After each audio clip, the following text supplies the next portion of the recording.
Hi everybody, my name is Jessica Holyfield. I'm a professional dancer, professional dance choreographer, and dance educator based out of the southeast of the United States, and we're taking a look at the live versions of the battle mission from Street Woman Fighter Season 2. So I do know that there are multiple facets to how the criteria works. We have a Section A, a Section B, and a Section C, each with different requirements, and so for this, we're going to be taking a look at each crew's individual sections. I'm pretty pumped about it. It's going to be great. I've already analyzed A and C from all crews, gave my thoughts there. If you're curious, I'll tag them below in the corresponding sections of these videos. Definitely intrigued at some of the results I've already been hearing about, but I'll get into that whenever I get into the analysis. Let's go ahead and get started.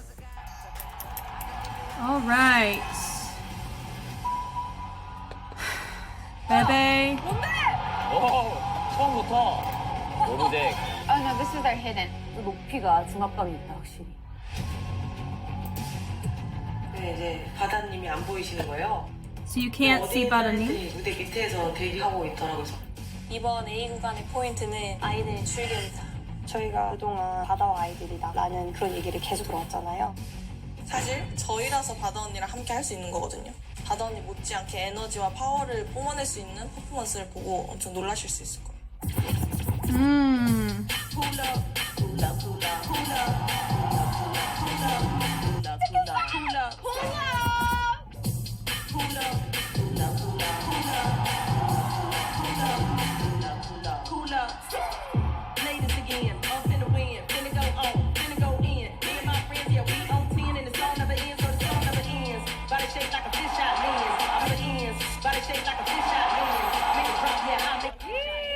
The energy of that room. The energy of that room is amazing. Very clean.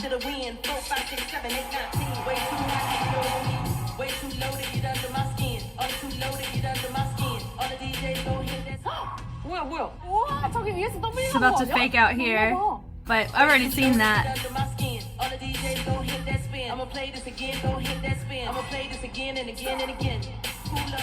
한때 유행했던 밈이 있거든요. 아까 여기서 뛴다 뛸 줄 알았지? 정말 앙큼하다. That was cute.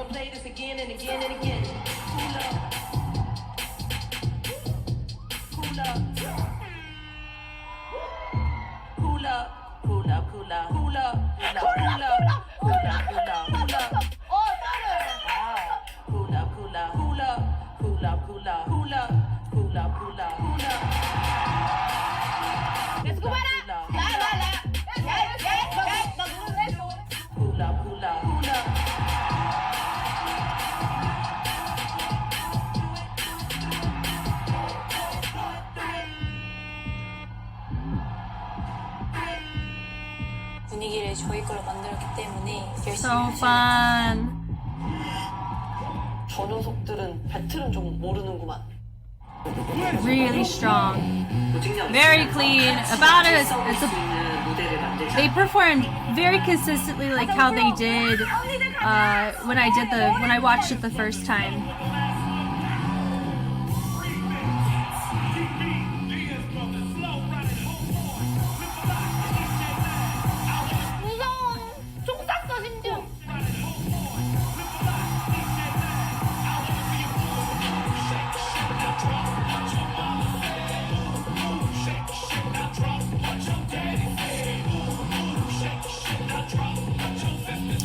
Much cleaner.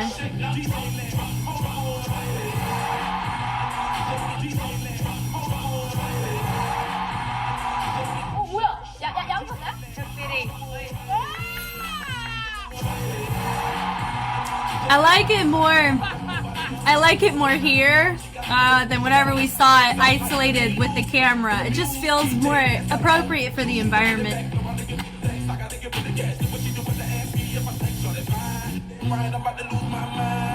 Yeah. I'm impressed. I was expecting them to freestyle that part with Minnie, so that was really cool. That was actually choreographed 100% through. That was really nice. I love this. She's like, love that.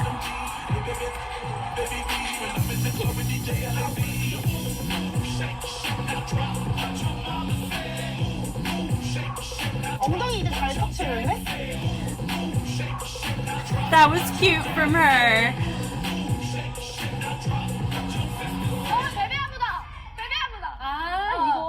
This right here. I like that they're showing the sources of the disses too.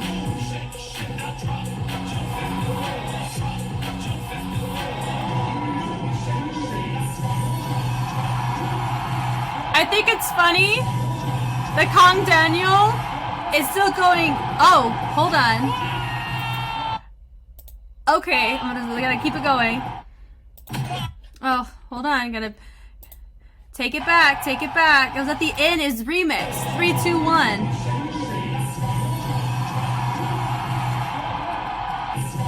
And she hit on top of her head.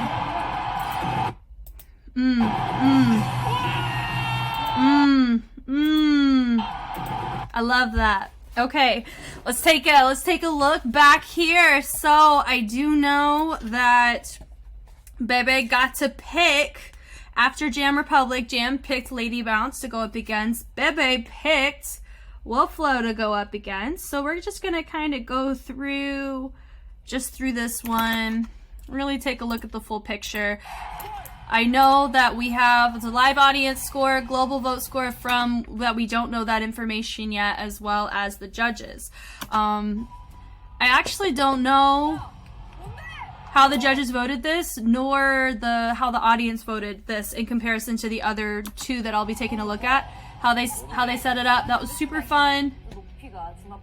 So I know that they made the point that they wanted to showcase who they are. You know, Bada, of course, is a figure with them, but most people are like, oh, they're just a crew backups to Bada. So I still stand by this. I really love their usage of the table.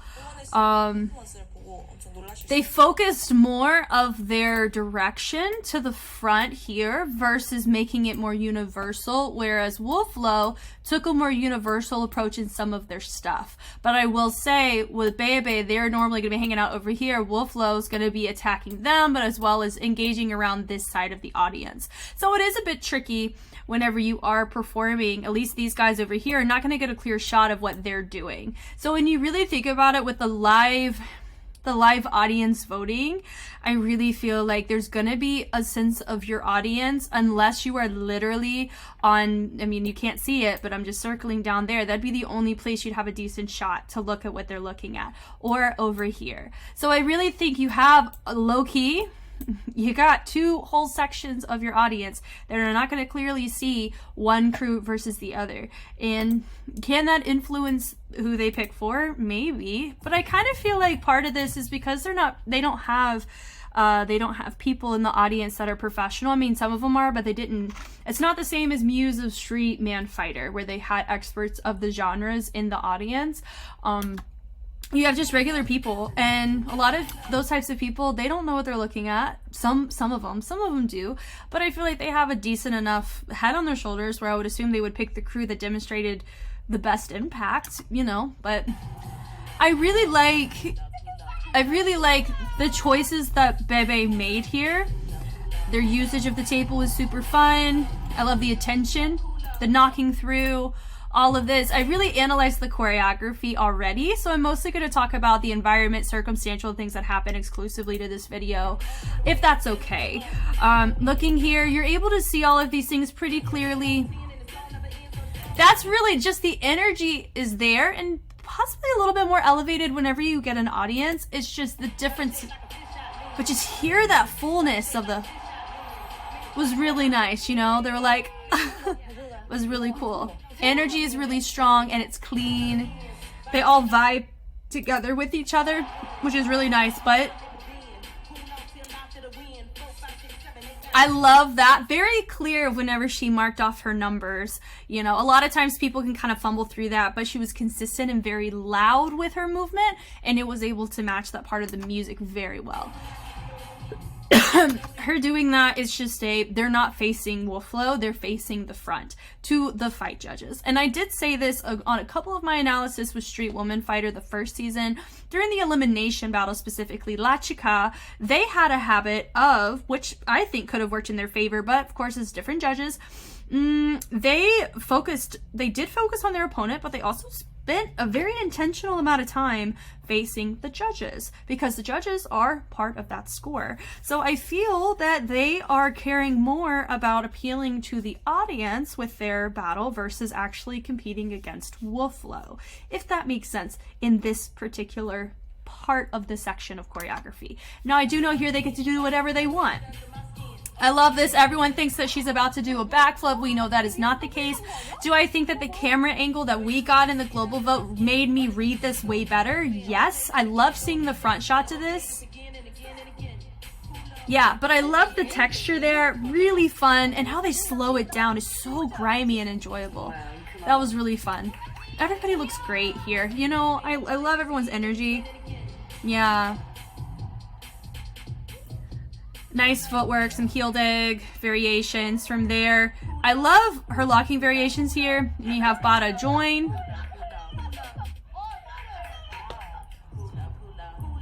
Just the energy that they have is really good. You have Bada coming in. Bada's very popular now, right? So as they hit it, they pop off. The energy is just as, you know, the energy doesn't go anywhere. It does elevate, but honestly, Bada being included doesn't make it so much more, like, it doesn't add so much where it's like, oh, they really needed Bada to survive the show. I really think that they kind of proved their whole point of their section. They held it down without her, and then having her back in, she complements it so well, obviously, but I think it's a really nice choice they made, and I think it was great. I loved it. This right here, and they're kind of shaking. So I didn't see anything like highly notable about their, like, what they're dissing about there really as much in their section. I know their section C was a huge element to that, but yeah, we're just gonna take a look here how they set it up. Love it.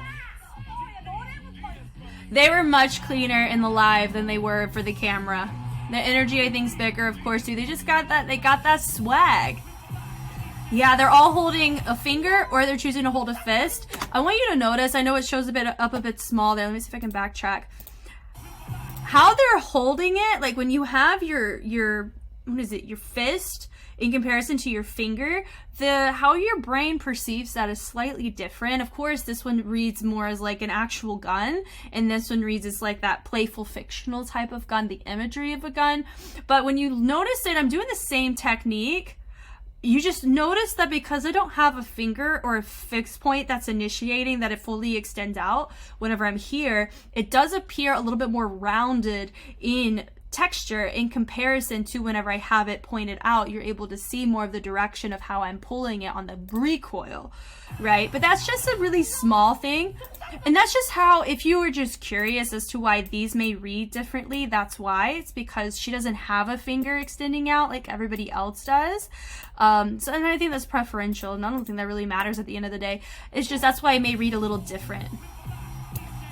Yeah, so really good setup. Now look, this is what I'm talking about. They're applying to all, like, 3/4 of who's watching. They're appealing the choreography there. They are, I will say, they are more unison in their movement in comparison to what Bebe brought. Could that be a factor? Always. But remember, with your fight judges, I feel like one of them, his big scope's going to be the freestyle, but also he's really fluent in crew choreo, in the battle scene. Some of the best, I've already mentioned this, some of the best crew battles 5v5s was with Prime Kings. Like, you can't not bring that up, you know? So I think that they do. I think Trix definitely has experience in the freestyle context as well as with crews. So I think this is going to be really interesting, kind of what his feedback would be. I haven't had an opportunity to really hear as much, but I know a lot of you guys will disclose with it, and I'm excited for the discussions on it. But I like the choice they made to make it circular to everybody. Yeah. How they set this up And then right here, I did make note the first time that the confetti cannon did feel a bit out of place in comparison to the other stuff they brought.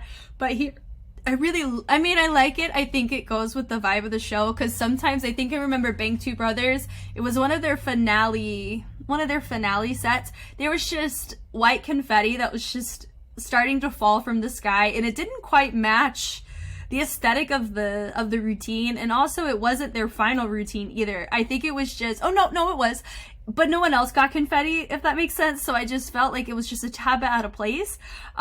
So maybe, I don't know, but that's just my little note here with this, with the confetti. That's just fun, and it matches the vibe well.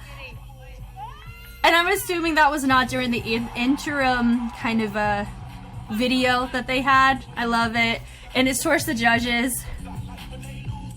But look, they're still, you know, they're facing their opponent, which I do like. That is a component of Wolflow's that I wish Bebe's had, was facing each other a little bit more. I feel like that was a bit lacking from Bebe, but that could have worked in their favor too, because of the usage of the prop. It's difficult to kind of move it, and they had to get Bada back on stage somehow. So I feel like, you know, I still stand by what I've already previously stated in my original analysis of these sections. That was just a tad just right there. It's just a tad bit not on the same page with that rotation. I think one of them just rotated a little bit too quick, but it was so minor though. Like, you know, way more minor than what we were seeing. This right here was what I was talking about. I think like having that rotation. I love the choice she made. It's super fun. I enjoyed it when the first time I watched it. I didn't know that was a choice that was, it may not have been choreographed, but it was planned, and I really liked that. This was fun. The energy here was really nice. You know, it looks like she's it's really fun. She's popping off. I love it. The hitting through here. And it did sound like you had Daniel in the back. It's near the end. I think that's why I stopped it originally. It sounded like he was saying 3, 2, 1. And I was about to say, Daniel, they know, because they set up. They know what their 40 seconds is, right? And so I feel like you don't have to count it for this versus section B. But then I heard it remixed in the back. So that's why I retracted it and just did a random pause. But that's really fun. I love how cordial it is. Then what's really cool is you have a diss happening in the front, and then you have somebody placating to the audience on the side. So I think that was really strategic and very helpful for Wolflow on trying to get that live audience involved. Finishing out, but it goes back to, again, they have another unison choreo. Can that work against them? Possibly on a complexity side or creative side, but I do like what they're doing, and it's nice to see. It is nice for her to just do like a cute little, something a little different than what she normally does. That was really cute. That was fun, and I love that they referenced that this is something that Bebe does. That right there. And then right here, just the sweet diss at the end. We know one of the things that Bada's was known for in her freestyle, that blow, that was fun. Because remember, Bada, her is the leader. She had the flame. They blew it out. She comes over and hits over her at the top of her head, because we remember even in Street Gag Woman Fighter, that mess is hilarious. They even brought that up whenever they were freestyling goes Bada, right? Where she goes and she's looking over, wow, you know, I'm way taller than you, and swiping above the head. I love that. That was awesome. The blow and hit over. And I love it. Yeah, I love the reactions they had. That was super fun. That was a really great first section. I know for me, I feel like both crews did about the same as they did in their videos. I think Wolflow was a tad bit cleaner, and I think than they were, and I think that Bebe also was, their energy was slightly more here, obviously. So both were very enjoyable, and I'm glad that there wasn't like this huge striking advantage, disadvantage that happened. I think it was pretty level. So I'm gonna kind of stand behind what I've already mentioned with those. But I think that I really do like the fact that they're still so cordial with each other. I think that's really cool. You can see that, the camaraderie, things that we used to only see in the elimination battles, we're starting to see here. So that's a pro of going with this challenge. It's a battle mission, and we get to see them kind of take on this like dissing form, but doing it respectfully, if that makes sense. Can you disrespectfully? Anyway, but I really like this. Off to a great start from the sections that we're seeing from these two teams. Thank you guys so much for watching. I hope I was helpful in some way. I know with these particular reactions, I am focusing more on other aspects outside of just the content. I am comparing the analytical version of what I watched with the camera only versus the live and how things have changed. And I know a lot of you have done the same. And honestly, I feel like with some of my votes, it kind of is up in the air because of different factors and different aspects outside of just the content we're watching. But I'm really thankful for the fact that I'm able to do these, be able to discuss alongside you guys, and be able to interact with everybody in the community, both on YouTube and on Patreon. It is all so humbling for me of the fact that I'm in a position where I can actually contribute anything helpful for others who enjoy the show just like myself. Thank you guys again for watching, and I'll catch you on the flip side. Bye.